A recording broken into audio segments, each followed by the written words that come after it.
Welcome back. We're talking with Jay Mathews, the education reporter for the Washington Post. And just before the break, we were talking about your book, Harvard, Schmarvard.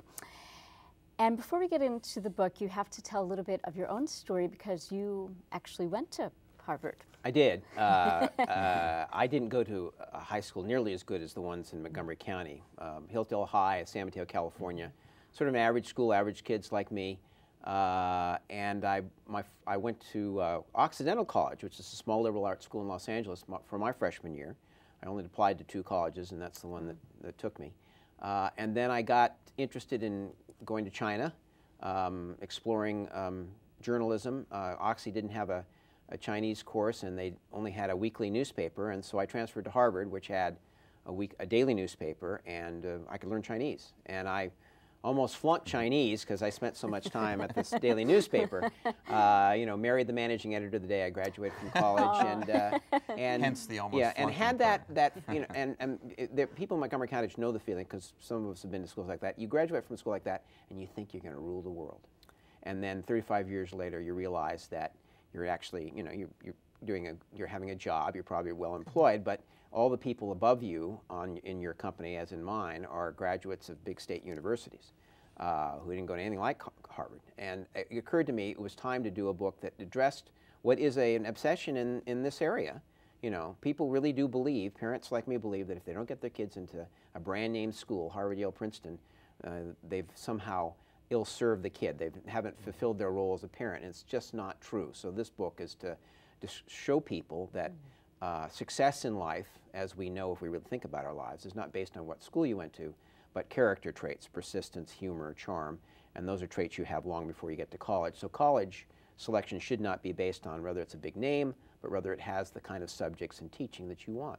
Jay, in the book, you kind of have 2 roles. You sort of laid out 100 colleges and universities that may not be on the radar screen of a lot of parents, but you also spent a lot of time on the process of the college search or what it takes to go to college.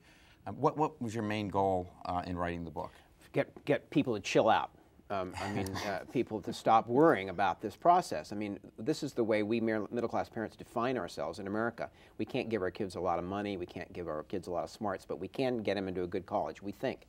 So my purpose was to tell people, you know, this isn't the end of the world. You should let the kid really make decisions. You can provide a lot of information, but I provided the list of underappreciated colleges in the book because I wanted people to know that there are a lot of schools you've never heard of that are just as good as Harvard, Yale, and Princeton, who provide the same kind of great teaching, the same kind of attention to individual needs, in some cases have departments in certain areas that are better than the Ivies. And secondly, to keep in mind that it doesn't matter so much picking the college at the right time. I transferred from one school to another. Here at Montgomery College, you've got lots of really brilliant kids who are coming in knowing they're going to transfer. About half of our college students in America are in community colleges, and the transfer students, we've got all kinds of examples who go from college like this to a 4-year school, are just as successful because success is defined. We've got data on this major study that shows are defined by character traits, persistence, charm, humor, kind of things that hopefully they develop because we're such good parents. We should be less stressed about where our kids go to college, whether or not our grandma recognizes the name or not, or our neighbors, and more focused on just getting to a school that the kid is comfortable at, the kid has things that the kid wants, and let the kid make his decisions. One of the things that I thought was interesting in that book, speaking about all the parents that need to chill out, was that you say one of the things that a student going off to college should really look at is not academics, it's sort of life. And I'm wondering if you could talk a little bit about that, because when I read that, I heard a lot of parents in my head going, don't tell my child that. Yeah. I really think extracurricular opportunities in college are at least as important as the academic opportunities. I mean, I'm biased because, as I said, I spent most of my time at the student newspaper at Harvard, and you know, my grades. One of my kids found my report card from my junior year, and there was the big joke for the next week on them, Dad's D in Chinese. But I think you really, in fact, there are some studies that show that extracurricular activities are really sort of the determination of where your life is going to go and whether you're going to be a successful person. So if you've got a kid who's interested in, you know, hotel management, you know, think about going to Washington State.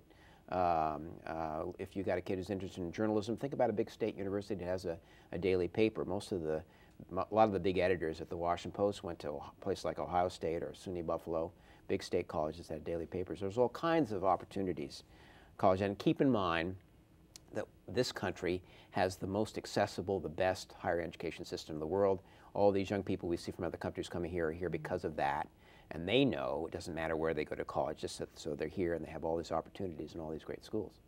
Jay, despite the Challenge Index, the books, and all the long-term research you're involved in, you still keep grounded with weekly newspaper columns, both the class struggle column and the extra credit column that people, you know, parents really get a chance, and students maybe in some cases, but mostly parents get a chance to write and ask you questions and give you their take on what's happening in schools and in education.